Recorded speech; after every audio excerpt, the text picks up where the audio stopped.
It's been over a year since our world changed overnight. There are so many unknowns regarding COVID-19, and it was crazy seeing so many shifts in our everyday lives.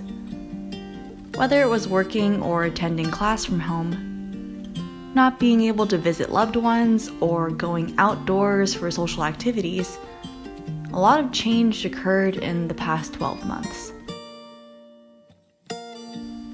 For those that don't know, I've been on a journey to reduce my waste since 2015. Like many other areas of my life, my zero waste routines also changed quite a bit in the past year. So this video is a requested update on how things have been. Though it wasn't too great to start, there were some bright spots throughout the past year. So let's dive into a few areas where I've faced challenges, along with some lessons learned in the process. First, let's talk about food.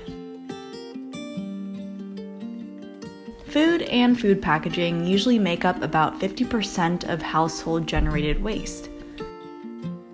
Unfortunately, the initial scare of COVID-19 resulted in single-use plastics and disposables everywhere.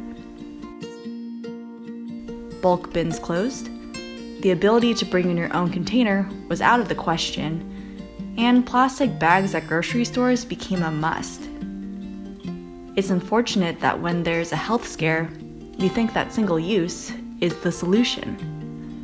Yet, people don't often think that single-use items are quickly piling up in landfills, along with plenty of medical PPE, disposable face masks, and more.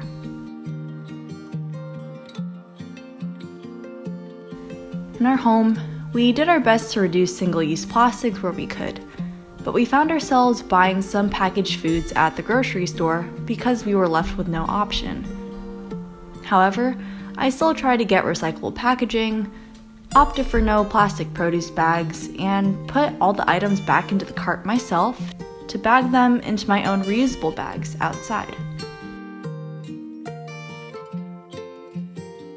For takeout, we also wanted to support local restaurants that were suffering from the pandemic.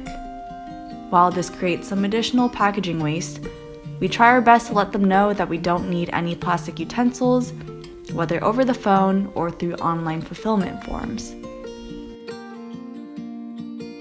I was happy to discover a few new online zero-waste grocery stores though, including the Wally Shop, which offers bulk zero-waste goods in returnable packaging, and they ship nationwide, as well as Zero Grocery, which recently started in the Bay Area. We've been members of Zero Grocery since the start of this new year and love this low-waste solution to grocery shopping, especially during a time like this. Plus, we can appreciate supporting a small grocery business that aligns with our values. I'll provide a $20 discount code below if you're interested in trying them out too. Second, how are things going at the local zero waste store? The Source Zero is my local zero waste store in downtown San Jose. Business has been steady, but growth has slowed as most people aren't out and about as much. I also resigned from my position at the store last year as I had to focus on starting my own business.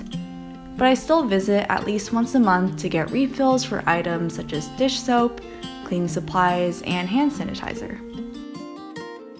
If you have a local zero waste shop near you, don't forget to support them during this time, even if you have the option to buy online. Just like other small businesses, they're also going through quite a few challenges through this pandemic. If you don't have the money, you can also share a post, engage with their social media channels, or write a positive review.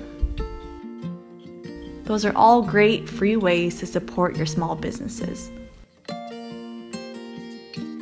Third, I've been thinking a lot about money. Living sustainably goes beyond zero waste, which has led me to think about the impact of my money. As Peter and I have both been very blessed to still have work during this year, I've been thinking more about savings, green investments, sustainable banks, and more. While I'm still taking time to learn, I'm looking to invest and put a portion of my savings towards sustainable organizations and initiatives. Which brings me to today's sponsor, Go Climate. We all have an individual carbon footprint. Unfortunately, the average American emits 18.6 tons of CO2 per year, with the global average being 3.4 tons of CO2. Go Climate has developed a carbon footprint calculator to determine your unique carbon footprint and offers a service where you can choose to balance your footprint by financing certified climate projects via a monthly subscription. Financing climate projects are surprisingly affordable and can have a high climate impact. The average carbon footprint for someone living in the US costs less than $15 to offset. Find more details in the description box, and be sure to use the referral code SimplyByChristine to get your first month of offsetting free of charge. I'll be sure to share more about this process in the future if you guys are interested, once I get a better sense of the sustainable investment space. So be sure to subscribe, follow, or comment below for updates. Fourth, beyond the world of zero waste and finances, I'm expanding my knowledge into even more areas of sustainability. As someone that's been an advocate for low waste living for the past few years, it can be easy to become narrow-minded and forget all the other areas of sustainability.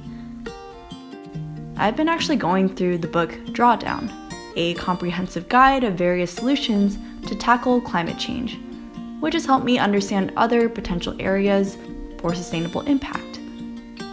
It's a great resource if you're curious about global solutions to reduce carbon emissions and their overall effectiveness. However, I find that with the heavy emphasis on climate change, it can be easy also to neglect other potential impact areas. Since starting our small organic cookie business, I've been learning much more about food sustainability and food sovereignty. It's a constant journey of learning and education, so I'm doing my best to constantly search for more knowledge wherever I go and just become more aware of what I can do in my current position.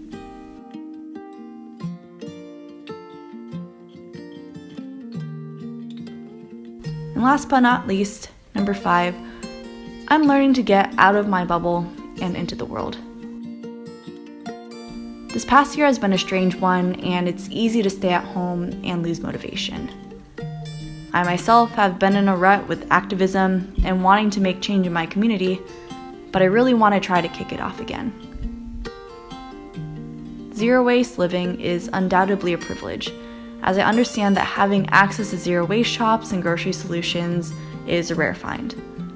Yet beyond buying ethically and sustainably made items and changing habits in our own lives, it's so crucial to hold our local governments and large businesses accountable. A change in legislation or business practices has a huge impact, so let's remind ourselves not to be afraid of speaking up or getting involved, because it's so easy to stay in our comfort zones during this time.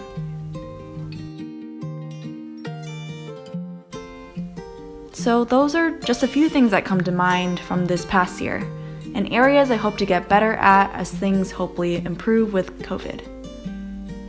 Also, as this week is the start of Earth Month, I will be creating videos on topics in sustainable living, which I all hope you look forward to watching. With that, let me know if you guys have any comments, questions, or suggestions for my Earth Month content below. And again, thank you so much for watching and for Go Climate for sponsoring today's video.